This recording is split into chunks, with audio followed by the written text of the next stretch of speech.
আসসালামু আলাইকুম। ওয়ার বা শুকনা গরুর মাংস করে রেখেছিলাম সংরক্ষণ, সেটাই আজকে রান্না করব। চুলাটা এই স্টিলের এটাতে দিয়েছি, এটা ধরাই দিলাম। এটা ভালো করে হইলে তারপরে কিভাবে রান্না করি সেটা আপনাদের দেখাবো। মাংসটা যে চর্বি দিয়ে ভিজিয়ে রেখেছিলাম ওইটা অল্প একটু দিয়ে দিব, অল্প সরিষার তেল দিয়ে দিব, এলাচিটা একটু থেতো করে দিছি, দারচিনি দিয়ে দিলাম, পেঁয়াজ কুচি দিব একটু মোটা করে কেটে,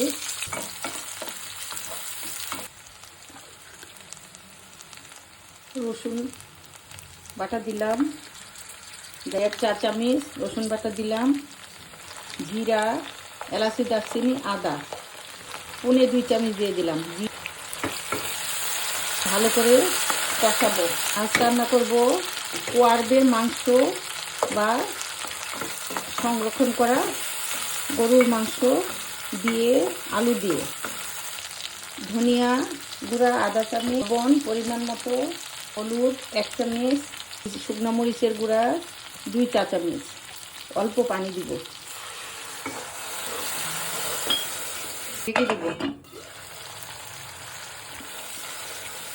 বলতে পারেন এটা শুকনো মাংস, কোয়ার্ড পাওয়া যায়।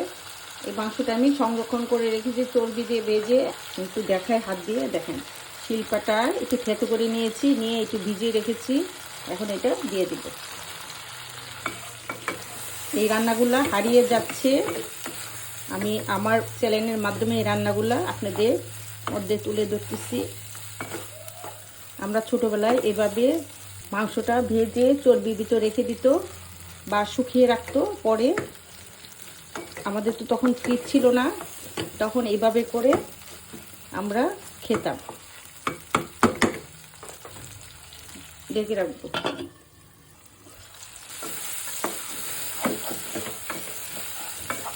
মাংসটা কষা কষা হয়ে গেছে, মাংসটা তো এমনি ভাজা, মশলাটা ভেজে রেখেছি।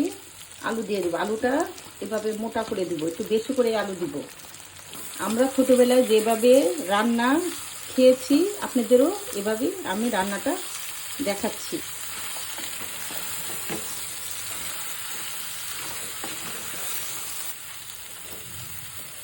ঢেকে দিব চুলা কমিয়ে,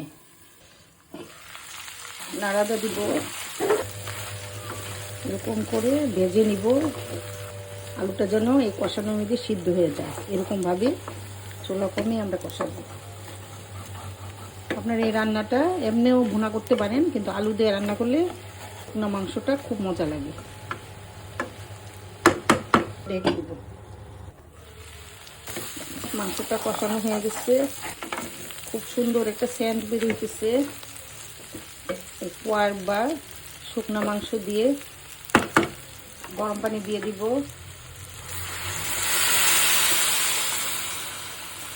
আপনারা ঠান্ডা পানি দিতে পারেন, গরম পানিটা দিলে যে কোনো তরকারিতে বা আলুতে সিদ্ধ হইতে টাইম লাগে না। রান্নাটা হবে মাখা মাখা।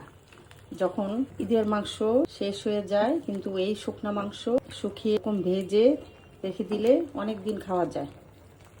এখন তো আমরা কোয়ার্ব করে বা শুকনো মাংস করে নর্মাল ফ্রিজে রেখে দিতাম, আগে আমরা রোদে শুকিয়ে বা চর্বিতে ভেজে রেখে দিতাম, কতদিন পর পর এটা ভেজে দিতাম বা রোদে শুকাই নিতাম।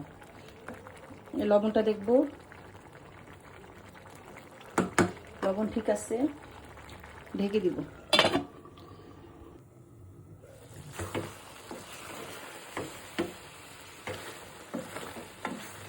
দেখুন রান্নাটা কত সুন্দর হয়েছে।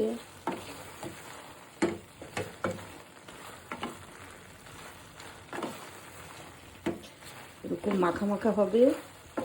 আর মাংসটা তো সিদ্ধ করে ফেলেছি, হয়ে গেছে। দেখেন আলুটাও বেশি গলাবো না, এরকম আস্তে আস্তে আলু থাকবে, কিন্তু আলুটা আস্তে আস্তে হইলেও কিন্তু এই দেখেন সিদ্ধ হয়ে গেছে, একবারে গলে গেছে।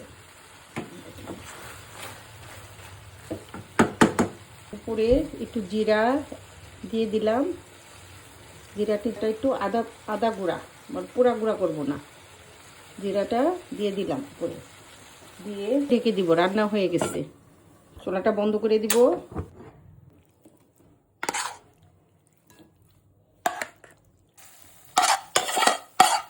দেখেন কত লোভনীয় একটা রান্না হয়েছে।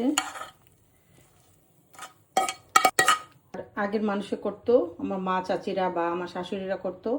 এখন তো এই রান্নাটা হারিয়ে যাচ্ছে, সেজন্য আপনাদের দেখাইলাম।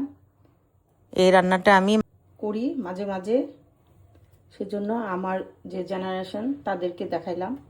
বা যারা এখন ছোট ছোট কলেজ ইউনিভার্সিটিতে পড়ে তারা তো এই রান্নাটা পারে না, যারা এই জেনারেশনের তারা তো এই রান্নাটা পারে না, সেজন্য দেখাইলাম।